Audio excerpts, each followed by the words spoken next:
ਜਿਹੜੇ ਬੰਦੇ ਕੋਲ ਲੱਖ ਐਡਵਾਂਸ ਨਾ ਹੋਵੇ, ਚਲੋ ਤੁਸੀਂ ਇਹਦੇ ਤੇ ਥੋੜਾ ਦੇਖ ਲਓ। ਮੈਂ ਇੱਕ ਕਿਰਾਇਆ ਐਡਵਾਂਸ ਤੁਹਾਨੂੰ ਪਹਿਲਾਂ ਦੇਣੇ ਆ ਨਾ 3000, ਹਾਂਜੀ ਤੇ ਫਿਰ ਜਦੋਂ ਮਹੀਨਾ ਪੂਰਾ ਹੋਏਗਾ ਫਿਰ 3000 ਅਸੀਂ ਮਹੀਨੇ ਬਾਅਦ ਕਿਰਾਇਆ ਦੇ ਛਣਾ ਕਰਾਂ। ਚਲੋ ਠੀਕ ਇੰਜ ਨਹੀਂ ਠੀਕ? ਠੀਕ ਹੈ।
अस्सलाम वालेकुम। ਵਾਲੇਕੁਮ ਸਲਾਮ। ਭਾਜੀ ਕੀ ਹਾਲ ਹੈ? ਠੀਕ ਠਾਕ ਹੋ? ਠੀਕ ਠਾਕ। ਅਸੀਂ ਤੁਹਾਡੇ ਕੋਲ ਇੱਕ ਕੰਮ ਵਾਸਤੇ ਆਏ ਸਾਂ। ਹਾਂਜੀ ਪਤਾ ਲੱਗਾ ਤੁਹਾਡੇ ਕੋਲ ਕਿਰਾਏ ਤੇ ਦੇਣ ਵਾਸਤੇ ਮਕਾਨ ਹੈ।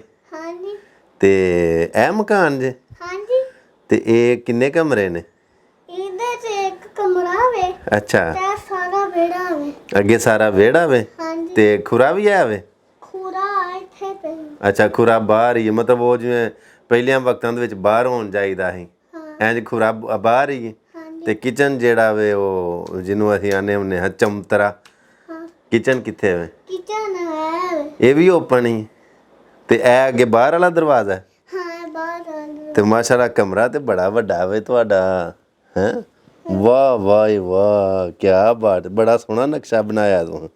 ਇੱਕ ਕਮਰਾ ਹੈ ਵੱਡਾ, ਹਾਂ ਅੱਗੇ ਸਾਰਾ ਵਿਹੜਾ ਵੇ, ਅੱਗੇ ਪਰਦਾ ਲਾਇਆ ਅੱਜ? ਹਾਂਜੀ ਵਾਹ ਜੀ ਵਾਹ, ਬੂਹਾ ਲਾਉਣ ਦੀ ਬਜਾਏ ਸਾਰਾ ਪਰਦਾ ਹੀ ਲਾ ਛੜਿਆ। ਤੇ ਅੱਗੇ ਆ ਫਿਰ ਤੁਸੀਂ ਰੱਖਿਆ ਵੇ ਦਰਵਾਜ਼ਾ ਬਾਹਰ ਜਾਣ ਲਈ। ਹਾਂ। ਤੇ ਇਹ ਕਿੰਨੇ ਦਾ ਕਿਰਾਏ ਤੇ ਦਿੰਦੇ ਹੋ? ਮਹੀਨੇ ਦਾ ਕਿੰਨਾ ਕਿਰਾਇਆ ਜੇ? ਇਹ ਮਹੀਨੇ ਦਾ ਕਿਰਾਇਆ ਵੇ। ਮਹੀਨੇ ਦਾ ਤੇ ਕੋਈ ਹੈ ਵੇ। 10,000 ਹੈ, 5,000 ਹੈ, 2,000 ਹੈ, 3,000 ਹੈ? 3000 ਮਹੀਨੇ ਦਾ ਵੇ। ਅੱਛਾ ਤੇ ਜਦੋਂ ਲੈਣਾ ਜੇ ਨਾ, ਹਾਂ। ਇਹ ਲੈਣ ਵਾਸਤੇ ਵੇ ਲੱਖ ਕਰੋੜ।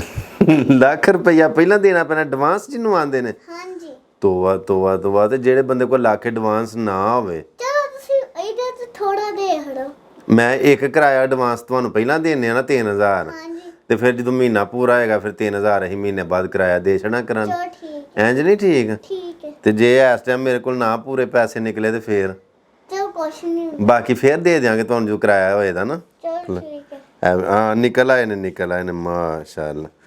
ਲਓ ਇਹ 5,000 ਰੁਪਈਆ ਜੇ। ਹਾਂਜੀ ਤੇ ਇੰਜ ਕਰਿਓ ਨਾ, ਵਿੱਚੋਂ 3,000 ਐਡਵਾਂਸ ਰੱਖ ਲਿਓ ਤੇ 2,000 ਰੁਪਈਆ ਜਿਹੜਾ ਵੇ ਉਹ ਅਗਲੇ ਕਿਰਾਏ ਦੇ ਨਾਲ ਕੱਟ ਕੱਤੇ ਦਾ, ਸਹੀ ਹੈ? ਚਲੋ ਠੀਕ ਹੈ। ਤੇ ਇਹ ਹੁਣ ਅੱਜ ਤੋਂ ਲੈ ਕੇ ਸਾਡਾ ਹੋ ਗਿਆ। ਹਾਂਜੀ ਥੈਂਕ ਯੂ ਜੀ, ਬਹੁਤ ਸ਼ੁਕਰੀਆ ਭਾਜੀ, ਤੁਹਾਡੀ ਬੜੀ ਮਿਹਰਬਾਨੀ। ਤੇ ਇੰਜ ਦੇ ਹੋਰ ਵੀ ਘਰ ਬਣਾਇਆ ਕਰੋ ਤੇ ਤਾਂ ਕਿ ਕਿਰਾਏ ਤੇ ਚੜਨ ਕਰਨ, ਸਹੀ ਹੈ ਨਾ? ਬਹੁਤ ਸ਼ੁਕਰੀਆ। ਇਹੀ ਵੀ ਨਿੱਕੇ ਨਿੱਕੇ ਜਦੋਂ ਹੁੰਨੇ ਹਨ ਇੰਜ ਦੇ ਬੜੇ ਘਰ ਨੇ ਹੁੰਨੇ ਹਾਂ, ਮਕਾਨ ਬਣਾਉਂਦੇ ਹਾਂ, ਲੇਕਿਨ ਸਾਡੇ ਕੋਲ ਕਿਰਾਏ ਤੇ ਕੋਈ ਨਹੀਂ ਲੈਂਦਾ। ਲਓ ਜੀ, ਨਿੱਕਿਆਂ ਹੁੰਦਿਆਂ ਜਿਹੜਾ ਅਸੀਂ ਬਣਾਉਂਦੇ ਹੁੰਦੇ ਹਾਂ ਮਕਾਨ, ਛੋਟਿਆਂ ਹੁੰਦਿਆਂ ਅਸੀਂ ਇਸ ਤਰ੍ਹਾਂ ਦੀਆਂ ਖੇਡਾਂ ਖੇਡਦੇ ਹੁੰਦੇ ਹਾਂ। ਲੇਕਿਨ ਅੱਜ ਕੱਲ੍ਹ ਦੇ ਬੱਚਿਆਂ ਨੂੰ ਮੋਬਾਇਲ ਮਿਲ ਗਿਆ ਤੇ ਜਿਉਂ ਹੀ ਮੋਬਾਇਲ ਆਇਆ ਤੇ ਇੰਜ ਦੀਆਂ ਨਿੱਕੀਆਂ ਨਿੱਕੀਆਂ ਖੇਡਾਂ ਜਿਹੜੀਆਂ ਨੇ ਉਹ ਤੇ ਭੁੱਲ ਹੀ ਗਏ ਨੇ। ਲਿਹਾਜ਼ਾ ਬੱਚਿਆਂ ਦੇ ਨਾਲ ਇੰਦੀਆਂ ਖੇਡਾਂ ਖੇਡਿਆ ਕਰੋ ਔਰ ਉਹਨਾਂ ਦੀ ਹੌਸਲਾ ਅਫਜ਼ਾਈ ਕਰਿਆ ਕਰੋ। ਅੱਲਾਹ ਪਾਕ ਦੀ ਜ਼ਾਤ ਤੁਹਾਨੂੰ ਸਾਰਿਆਂ ਨੂੰ ਖੁਸ਼ ਰੱਖੇ। ਅਗਰ ਚੰਗੀ ਲੱਗੇ ਵੀਡੀਓ ਤੇ ਅੱਗੇ ਸ਼ੇਅਰ ਕਰ ਛੱਡੋ, ਲਾਈਕ ਕਰਕੇ ਥੱਲੇ ਕਮੈਂਟ ਕਰਿਓ ਜੀ। ਆਪਣਾ ਬੜਾ ਸਾਰਾ ਖਿਆਲ ਰੱਖਿਓ। ਕਦੀ ਕਦੀ ਫਨੀ ਵੀਡੀਓ, ਇੰਜ ਦੀ ਵੀਡੀਓ ਵੀ ਲਾਈਕ ਕਰ ਛੱਡਿਆ ਕਰੋ। ਅੱਲਾਹ ਸੋਹਣੇ ਦੇ ਵਾਲੇ ਸਲਾਮ।